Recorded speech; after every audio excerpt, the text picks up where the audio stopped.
Hi గారు, welcome to our channel. ప్రస్తుతం మనతో పాటు దాము బాలాజీ గారు, సీనియర్ జర్నలిస్ట్, వారితో ఒకసారి మాట్లాడదాం. సార్ నమస్కారం. సార్ నిన్న పవన్ కళ్యాణ్ గారు మాట్లాడుతూ 10 ఏళ్ళు చంద్రబాబు నాయుడు గారే సీఎంగా ఉండాలి అని చెప్పేసి ఆయన అయితే అభిప్రాయపడ్డారు సార్. అయితే ఇప్పుడు ఆయన మాటల్ని ఏ విధంగా చూడొచ్చు అంటారు? అంటే 10 ఏళ్ళు చంద్రబాబు నాయుడు గారు సీఎంగా ఉంటే లోకేష్కి అవకాశం ఉండదు, లోకేష్కి పవన్ కళ్యాణ్ గారికి మధ్య ఒక కాంపిటీషన్ ఉంది అని చాలా మంది అనుకుంటున్నారు. మరి అదే రీజన్ అయ్యి ఉంటుందా? ఇక్కడ మరి అసంతృప్తి జనసేనలో కలిగే అవకాశం ఉందా? ఇప్పుడు పవన్ కళ్యాణ్ గారు డిప్యూటీ సీఎం అయ్యారు, నెక్స్ట్ టైం కన్నా సీఎం అవుతారని వాళ్ళు అనుకుంటే ఈయన ఈ విధంగా మాట్లాడారన్నారు. ఆయన మాటల్ని మనం ఏ విధంగా అర్థం చేసుకోవాలి సార్? పవన్ కళ్యాణ్ నిన్న ఒక స్టేట్మెంట్ ఇచ్చాడు. నిజానికి అది సందర్భం కూడా ఏం కాదు. ఆయన ఇచ్చింది ఏంటంటే చంద్రబాబును పొగిడాడు. చంద్రబాబు $1 ట్రిలియన్ వర్త్ అభివృద్ధి చేశాడు, ఏవో చెప్పాడు. దానికేమీ కాంక్రీట్గా డేటా కానీ అదేమి ఇవ్వలేదు. ఈ 5 నెలల్లో 1 ట్రిలియన్ ఎకనామీ అయిపోయిందంటే విచిత్రంగా ఉంది అది. సరే, ఆయన ఏం చేశాడు 5 నెలల్లో అవేం చెప్పలేదు, మొత్తానికి పొగిడాడు. ఓకే, ఎందుకంటే ఆయన డిప్యూటీ సీఎంను పొగడంలో పెద్ద ఇది లేదు, వాళ్ళు పొగుడుకోవడంలో పెద్ద ఆశ్చర్యం లేదు. కాకపోతే ఇక్కడ విచిత్రం ఏంటంటే చంద్రబాబే 5 ఏళ్ళు కాదు 10 ఏళ్ళు చంద్రబాబే సీఎం ఉండాలి అనేది. అంటే 2029లో కూడా చంద్రబాబే సీఎం క్యాండిడేటు అనేది ముందుగానే ఈయన అనౌన్స్ చేశాడు.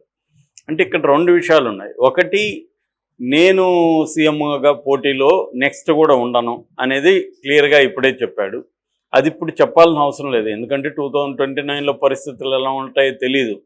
కానీ ఇప్పుడే ఎందుకు చెప్పాడు అది అనేది ఒక ఇది. మామూలుగా ఏంటంటే పవన్ కళ్యాణ్ చాలాసార్లు తాను చెప్పిన మాటకి తనే కట్టుబడి ఉన్నాడు. అందరు రాజకీయ నాయకులు ఉండరు, పవన్ కళ్యాణ్ కూడా ఉన్నాడు. ఎందుకంటే అతను కూడా ఒక టిపికల్ రాజకీయ నాయకుడు తప్ప అతను ఏదో భిన్నమైన రాజకీయ నాయకుడు అని ఎవరన్నా నమ్మితే నమ్మొచ్చు. కానీ మామూలుగా అయితే మనం అతని ఓవరాల్గా పరిస్థితి చూస్తే అతను కూడా భిన్నమైన నాయకుడేం కాదు. అందరిలాగే జగన్ అయిన మాట తప్పుతాడు, చంద్రబాబు అయిన తప్పుతాడు, అందరూ తప్పుతారు. సో అతను కూడా స్ట్రాటజిక్గా ఏంటంటే ఎప్పటికి ఏది అవసరం అది చెప్తారు వాళ్ళు. సో అంత మాత్రాన రేపు 2029లో ఇట్లాగే పవన్ కళ్యాణ్ ఉంటాడు అనుకోవడానికి లేదు. పరిస్థితులు మారచ్చు, మారిన పరిస్థితుల రీత్యా నేనే ఉండాలి అని అప్పుడు ఇంకేదో వెర్షన్ చెప్తారు. ఎవరికి ఎప్పుడు యూటర్న్ తిరిగినా దాన్ని సపోర్ట్ చేసుకోవడానికి కూడా థీరీలు రెడీగా ఉంటాయి. అది ప్రజలు కన్విన్స్ అవుతారా లేదనేది పక్కన పెడితే రాజకీయ నాయకులు అందరూ అదే పని చేస్తుంటారు. సో నా స్వార్థం కోసం నేను ఇలా యూటర్న్ తీసుకున్నానని ఎవడు చెప్పడు.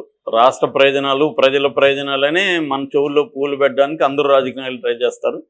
పవన్ కళ్యాణ్ కూడా అదే చేస్తాడు. అయితే ఇప్పుడు హిడెన్ అజెండా ఏంటి పవన్ కళ్యాణ్కి? ఇక్కడ 2 అంశాలు ఉన్నాయి. ఒకటి, నేను 2029లో చంద్రబాబుకు పోటీగా సీఎం రేసులో లేను అని ఇప్పుడు డిక్లేర్ చేయడం. ఇప్పుడు డిక్లేర్ చేయడం వల్ల ఏంటి అంటే చంద్రబాబు ఆల్రెడీ పవన్ కళ్యాణ్కి పెద్దపీట వేశాడు, గౌరవిస్తున్నాడు. ప్రతి ఆఫీసులో చంద్రబాబు ఫోటో పక్కన పవన్ కళ్యాణ్ ఫోటో పెట్టించారు. నిజానికి డిప్యూటీ సీఎం అనేది కాన్స్టిట్యూషనల్ పోస్ట్ కాదు, అది రాజ్యాంగబద్ధమైన పదవి కాదు, అదొక హోదా మాత్రమే. అందరు మంత్రులకి ఏముంటాయో ఉప ముఖ్యమంత్రికి కూడా అంతే పవర్స్ ఉంటాయి. నిజానికి వేరే రాష్ట్రాల్లో కానీ చంద్రబాబు గతంలో కానీ జగన్ ఉన్నప్పుడు కానీ ఇక్కడ కానీ పెద్దగా వాళ్ళకేమీ పవర్స్ లేవు.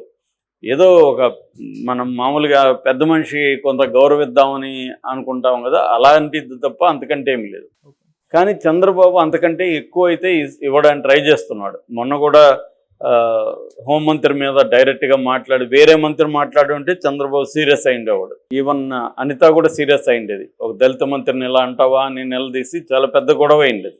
కానీ పవన్ కళ్యాణ్ అంత ఓపెన్గా వార్నింగ్ ఇచ్చినా కూడా గొడవ కాలేదు. పైగా అతని ఈగోని సాటిస్ఫై చేయడానికి ట్రై చేశారు. చివరికి అతను పట్టుబడినట్టే వైసీపీ మీద క్రాక్ డౌన్ మొదలుపెట్టాడు. దానివల్ల నెగిటివిటీ చంద్రబాబుకు వస్తుందని తెలిసినా పవన్ కళ్యాణ్ కోసమే ఆ పని చేస్తున్నాడు అనేది అందరికి అర్థమైంది. పవన్ కళ్యాణ్ కూడా హ్యాపీగా ఫీల్ అయ్యాడు. తను అడిగినట్టుగా వైసీపీ వాళ్ళని ఎత్తి లోపలేస్తున్నాడని అతను ఈగో సాటిస్ఫై అయింది. ఈ క్రమంలో చంద్రబాబుని తను పొగిడాడా అనేది ఒక అంశం. రెండవ అంశం స్ట్రాటజిక్గా, ఎందుకంటే పవన్ కళ్యాణ్కి లోకేష్కి మధ్య ఒక ఇండైరెక్ట్ ఒక కాంపిటీషన్ కావచ్చు లేదా ఒక రైవలరీ కావచ్చు ఉండే అవకాశం ఉంది. ఎందుకంటే ఇద్దరు కూడా సీఎం కావాలనుకుంటున్నారు. లోకేష్ సీఎం కావాలనేది లోకేష్ టార్గెట్, పవన్కి కూడా సీఎం కావాలనేది టార్గెట్. సో ఇప్పుడు నేను లోకేష్ని సీఎం అవ్వడానికి ఒప్పుకోను ఉంటే నువ్వు ఉండు, లేకపోతే నేను ఉంటాను అని చంద్రబాబు డిక్లేర్ చేయడమా అన్న యాంగిల్ కూడా ఇక్కడ వస్తుంది. ఎందుకంటే చంద్రబాబుకి ఉన్న లక్ష్యం ఏంటి, నెక్స్ట్ 2029లో లోకేష్ని సీఎంగా ఎస్టాబ్లిష్ చేసి తను యాక్టివ్గా ఉన్నప్పుడే సీఎంగా కూర్చోబెట్టగలిగితే లోకేష్ సెటిల్ అవుతాడు రాజకీయాల్లో, అంటే సీఎంగా ఆమోదిస్తారు. ఇప్పటికిప్పుడే తను అంటే తెలుగుదేశంలో చంద్రబాబు లేకుండా లోకేష్ ఒకడే లీడ్ చేసి సీఎం కాగలడా అనేది ఇవాళ ఎవరికి కాన్ఫిడెన్స్ లేదు. ఎందుకంటే అతన్ని కంప్లీట్గా 2024 ఎలక్షన్లో కూడా పక్కన పెట్టేశారు. పవన్ కళ్యాణ్ కోసం లోకేష్ని పక్కన పెట్టాడు. అంటే చంద్రబాబు చేసింది 100% కరెక్ట్. ఎందుకంటే పరిస్థితులు పవన్ కళ్యాణ్ కానీ పెద్దపీట వేయకపోతే, పవన్ కళ్యాణ్కి అంత ఇంపార్టెన్స్ ఇవ్వకపోతే, ఒకటి పవన్ కళ్యాణ్ హర్ట్ అయ్యే అవకాశం ఉంది, రెండు పవన్ కళ్యాణ్కి ఓట్లు వేసే వాళ్ళు కూడా హర్ట్ అవుతారు. దానివల్ల ఓట్ ట్రాన్స్ఫర్ అనేది జరగదు. ఓట్ ట్రాన్స్ఫర్ జరగాలంటే పవన్ కళ్యాణ్ చాలా ఇంపార్టెంటు అనే ఫీలింగ్ ఇటు కాపు పాపులేషన్లో రావాలి, పవన్ కళ్యాణ్ అభిమానులో రావాలి. అది చంద్రబాబు క్లియర్గా ఆయనకి ఐడియా ఉంది కాబట్టి చంద్రబాబు ఆ జాగ్రత్తలు తీసుకున్నాడు, సక్సెస్ అయ్యాడు కూడా. సో కానీ ఇప్పుడు 2029లో లోకేష్ని కానీ సీఎంగా ప్రొజెక్ట్ చేస్తే మళ్ళీ ఈ రెండు ఇబ్బందులు వచ్చే అవకాశం ఉంది. ఏది పవన్ కళ్యాణ్ హర్ట్ అవ్వచ్చు, ఆయన అభిమానులు ఆయన ఓటర్లు కూడా హర్ట్ అవ్వచ్చు. అప్పుడు ఓట్ ట్రాన్స్ఫర్ అనేది ఇబ్బంది అవుతుంది. అందుకని చంద్రబాబు మరి ఏం చేస్తాడు అన్న అభిప్రాయం అయితే ఉంది. చర్చ నడుస్తుంది లోపల పార్టీలలో కానీ నడుస్తుంది. సో దీనికోసం ముందుగానే పవన్ కళ్యాణ్ ఒక క్యావియేట్ లాగా, అంటే జరగకుండా ముందుగానే ఒక బాణం లాగా వేశాడా, అంటే నువ్వే 10 ఏళ్ళు సీఎంగా ఉంటేనే నేను అంగీకరిస్తాను తప్ప లోకేష్ సీఎంగా ఉంటే నేను అంగీకరించను అని ఇండైరెక్ట్గా చెప్పాడా ఆ విషయం చెప్పకుండా. అట్లాగే తన శ్రేణులకు కూడా ఆయన ఒక ఇండికేషన్ ఇచ్చాడు. అంటే చంద్రబాబు సీఎం అయినంత వరకు నేను సీఎం కాను, అది మీరు మర్చిపోండి, మళ్ళీ కూడా 10 ఏళ్ళు నెక్స్ట్ 2029లో కూడా నేను సీఎం అవ్వను, మీరేం ఆశలు పెట్టుకోవద్దు అనేది చెప్పాడా. లేదు ఆయన సీఎం నేను డిప్యూటీ సీఎంగానే 10 ఏళ్ళు ఉంటాం కాబట్టి మీరేమి ఇబ్బంది పడకండి, ఈ పొజిషన్లో హ్యాపీగానే ఉంది అనేది చెప్పడమా. అంటే లోకేష్ని సీఎం కాకుండా ఇప్పటి నుంచి పవన్ కళ్యాణ్ జాగ్రత్తలు తీసుకుంటున్నాడా. ఇది ఇద్దరి గోల్స్కి కాన్ఫ్లిక్ట్ అయితే ఉంటుంది. అది మరి 2029 ఎలక్షన్లు అంటే ఇంకా ముందే ఎలక్షన్లు వస్తాయి ఖచ్చితంగా. 2027 లోపలే ఎలక్షన్లు అయితే వచ్చే అవకాశం ఉంది. ఎందుకంటే ఇప్పుడు పార్లమెంట్లో శీతాకాల సమావేశాలు బిల్లు కూడా పెడుతున్నారు. జమినల్ ఎన్నికలు వస్తే అప్పుడు స్టేట్ ఎన్నికలు కూడా ముందుకు జరుపుతారు. సో అందువల్ల అప్పుడు కూడా ఇదే కూటమితో వెళ్ళాలనేది ఖచ్చితంగా చంద్రబాబుకు ఉండే ప్లాన్. చంద్రబాబు ఒంటరిగా ధైర్యం చేసి వెళ్తాడని అయితే ఇప్పుడు అనుకోవట్లేదు. ఎందుకంటే ఆల్రెడీ ఒకసారి ఆ తప్పు చేశాము, బీజేపీ స్ట్రాంగ్గా ఉన్నప్పుడు బయటకు వచ్చేసాము అన్న ఇది ఉంది. చాలామంది మొన్న కూడా ఎవరో మాట్లాడినాడు, బీజేపీ స్ట్రాంగ్గా ఉన్నప్పుడే చంద్రబాబు ధిక్కరించి బయటకు వచ్చాడు, ఇప్పుడు రావడానికి గ్యారంటీ ఉంది. అది కూడా చెప్పలేము. చంద్రబాబుకి బయటకు వస్తేనే మంచిది అనుకుంటే చంద్రబాబు వచ్చేస్తాడు. ఆ కూటమిలో ఏమి చంద్రబాబుకి ఏ రకమైన లాయల్టీ ఏమి ఉండదు, వాళ్ళకి కూడా లేదు, ఈయనకి లేదు. కాబట్టి ఒక రకమైన హెచ్చరిక పంపాడా చంద్రబాబుకి, అంటే నువ్వు సీఎం అయితే నాకు ఓకే కానీ లోకేష్ సీఎం అయితే నాకు ఓకే కాదు అని చెప్పడానికి. ఎందుకంటే 2029లో ఎవరు సీఎం అనేది చెప్పాల్సిన అవసరం లేదు.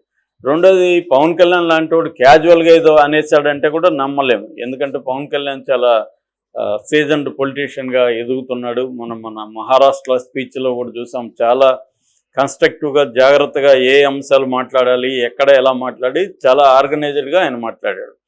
అలాంటిది ఇప్పుడు కావాలని చెప్పాడా, వ్యూహాత్మకంగా చెప్పాడా అన్న చర్చ అయితే నడుస్తుంది. ఏదేమైనా ఖచ్చితంగా చంద్రబాబు వల్లే పవన్ కళ్యాణ్కి ప్రమాదం ఉందనేది చాలామంది అనుకుంటున్నమాట. ఎందుకంటే లోకేష్ కోసం చంద్రబాబు ఎవరినైనా బలి ఇవ్వడానికి రెడీగా ఉంటాడు. ఆల్రెడీ జూనియర్ ఎన్టీఆర్ని ఇచ్చాడు. పవన్ కళ్యాణ్ అయినా రేపు అతను వదిలిపెట్టడు. తనకి చంద్రబాబు తన కొడుకు వీళ్ళిద్దరు ఇంపార్టెంట్ తప్ప వేరే వాళ్ళు ఇంపార్టెంట్ కాదు. వీళ్ళిద్దరు ఇంపార్టెన్స్ కోసమే వేరే వాళ్ళకి ఇంపార్టెన్స్ ఇస్తాడు. చంద్రబాబు సీఎం కావడం కోసమే పవన్ కళ్యాణ్కి ఇంపార్టెన్స్ ఇచ్చాడు. ఎవరైనా అదే చేస్తారు రాజకీయ నాయకులు. తన కోసమే వేరే వాళ్ళకి ఇంపార్టెన్స్ ఇవ్వడం కానీ, వేరే వాళ్ళకి ఇంపార్టెన్స్ ఇవ్వకపోవడం కానీ తన పాయింట్ ఆఫ్ వ్యూలో నుంచి చేస్తారు తప్ప అవతల వాళ్ళ పాయింట్ ఆఫ్ వ్యూ నుంచి ఎవడు కూడా చేయడు. అయితే వీళ్ళిద్దరి ఇంట్రెస్ట్లకి మధ్య ఉన్న కాన్ఫ్లిక్ట్ ఎలా సాల్వ్ అవుతుందనేది చూడాలి. Okay, thank you so much.